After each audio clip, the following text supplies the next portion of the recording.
The holidays finally arrived, and I was exhausted as I walked through my front door. After putting down my suitcase, I started to unpack and get settled. As usual, I took off my shoes and was about to put them in the shoe cabinet when I felt something odd. The sole of one shoe seemed off, like there was something stuck inside. I sat down to check it out and noticed the insole was a bit raised. Curiously, I lifted the insole and was shocked to find a razor blade hidden underneath. It was sharp and snugly fit in the corner of the shoe, almost as if it was waiting for someone to find it. My heart raced. I knew for a fact that I never put anything like that in my shoes. Who would do this? I looked around my empty house. Everything seemed normal. I tried to think if I'd done anything to upset someone recently or if anything strange had happened. Then it hit me. Before the holidays, I had casually mentioned to my roommates that I was flying home. At the time, it seemed like an innocent comment, but now it felt ominous. If I hadn't found that blade, airport security definitely would have. I'd be detained, fined, maybe even left with a criminal record. The thought was terrifying. A shiver ran down my spine. Who did this? And why? I thought about my roommates. We got along well enough. No serious issues. But could one of them really have done this? The more I thought about it, the more it seemed impossible, yet the evidence was right there in my hand. The entire holiday, I couldn't relax. I felt like I was being watched. Every time I tried to unwind, I'd see that razor blade in my mind. I knew I couldn't go on like this. I needed to find out what happened.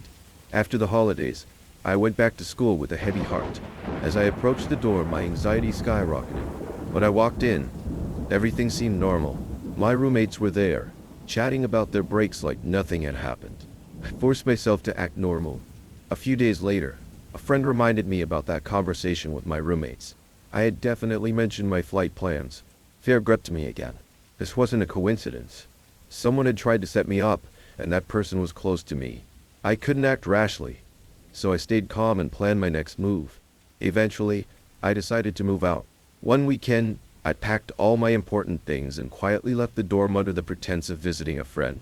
Once I found a new place, I finally felt a bit of relief. Months have passed, but I still haven't told anyone about this. The memory of that razor blade and that pre-holiday jet still haunt me. It taught me that sometimes the real danger isn't from strangers but from the people around us who seem harmless. I've become much more cautious now. I don't share my plans easily and stay alert. Even though nothing weird has happened at my new place, the fear from that experience lingers. Late at night, I sometimes think of that blade, imagining it's still out there somewhere waiting for its next chance. During the long fall semester, I moved into an old dormitory deep within the university. The building was worn and weathered on the outside, but inside it felt cozy, filled with the lively spirit of students. My room was at the end of the hallway, right next to an old, rickety window. Outside was a dense forest, and at night, I could always hear the wind rustling through the trees. For the first few days after moving in, everything seemed perfectly normal. My roommates and I got along well, and our late-night chats were full of laughter. But everything changed one rainy night. It was a moonless night, and the autumn rain was relentless, pounding against the window as if it had something urgent to say. I was studying under my desk lamp, preparing for the upcoming finals. My roommates were already asleep, and the only sounds were the rustling of my pages and the rain outside. Just as I was about to turn off the light and call it night, I heard a faint, almost imperceptible scratching sound coming from the window. At first, I thought it was just the wind moving the curtains or a branch tapping against the glass, but the sound kept going with a strange, deliberate rhythm. My heart started to race, and curiosity got the better of me. I quietly approached the window, cautiously lifting a corner of the curtain to peek outside. But there was nothing out there except darkness and swaying tree shadows. I reassured myself it was just the wind playing tricks, and went back to bed, trying to fall asleep. But then the sound came again, louder this time, like something was slowly moving along the edge of the window. My heartbeat quickened, and a nameless fear spread through my chest. I told myself that as a college student, I shouldn't believe in such superstitions, but the pressure was so real, I couldn't ignore it. The following nights, the strange noise returned at the same time every night. I began to notice it had a pattern, almost like it was trying to communicate with me. My roommates were skeptical when I told them, chalking it up to exam stress. I tried using earplugs, even switched beds with a roommate, but the sound seemed to pierce through any barrier, reaching me no matter what. Finally, I decided to solve the mystery. I took a day off, pretending to leave the campus, but actually hid in the dorm storage room, waiting for nightfall. As darkness fell, the dorm grew quiet. I sneaked back into my room, setting up a small recording device, hoping to catch the noise. Around midnight, the rain started again, adding to the night's gloom. I held my breath, waiting for the sound. Sure enough, it came, stronger than ever. I quickly hit the record button, and, mustering all my courage, yanked the curtain open. What I saw froze me to the core. Outside the window, a pale face was pressed against the glass. Rainwater dripped down its contours, and its hollow eyes stared straight at me, with a twisted smile playing on its lips. I was paralyzed with fear, unable to even scream, as if something was blocking my throat. Just when I thought I would pass out, the face vanished, leaving everything eerily silent. The only sound was my recording device, capturing my ragged breathing and the rain outside. I checked the recording with trembling hands, hoping to find some clue, but it only recorded the sound of rain. From that night on, I never heard the sound again. It was as if that terrifying night had been nothing but a nightmare. I applied for a room transfer without telling anyone the real reason, just saying I needed a change of scenery. My new dorm was bright and warm, and my new roommates were friendly and cheerful, but the shadow of that experience lingered.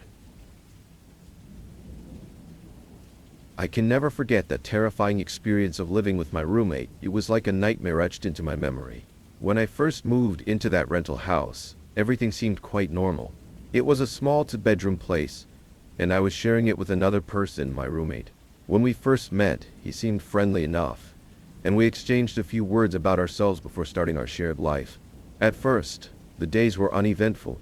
We both went about our business, and I barely interacted with my roomie. I was usually out at work all day, and by the time I got home, it was just a quick wash, up before bedtime. However, gradually, I started noticing some strange things. One night, as I got up to use the bathroom, I thought I heard faint murmurs coming from the living room. I paused and listened carefully. It sounded like someone whispering softly, but I couldn't make out any words. A shiver ran down my spine, and I turned on the lights in the living room, but there was nothing there. I reassured myself that it was probably just my imagination and went back to bed. But after that, similar occurrences became more frequent. Sometimes, I'd hear strange footsteps in the middle of the night, or catch a whiff of an odd smell in the room. I began to wonder if there was something wrong with the house, but then again, maybe I was just tired and imagining things. One weekend, I had a rare day off and decided to stay home. I was in my room reading when I heard a clattering sound from the living room.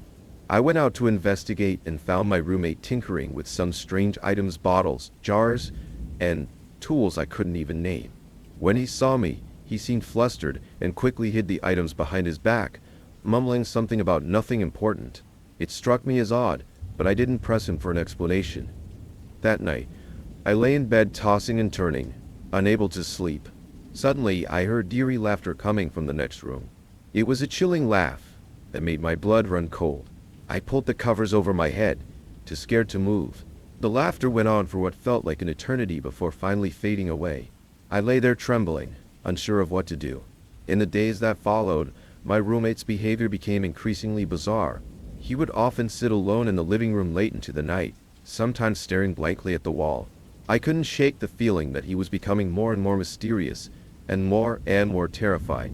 One day, I came home from work to find that the locks on the door had been changed.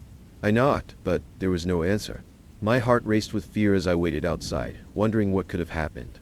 When my roommate finally opened the door, he looked at me with cold indifference, said nothing, and walked away. Inside, I found the house in disarray, as if someone had ransacked the place. When I asked my roommate about it, he simply brushed it off. From that moment on, I lived in constant fear of my roommate. I stayed out late every night, only returning home when I absolutely had to. Even then, I couldn't sleep, always on edge and waiting for morning to come. It felt like my sanity was slipping away. Finally, I made the decision to move out. I packed my things in a hurry and fled that terrifying place. My roommate didn't say a word as I left, just watched me with those cold, indifferent eyes.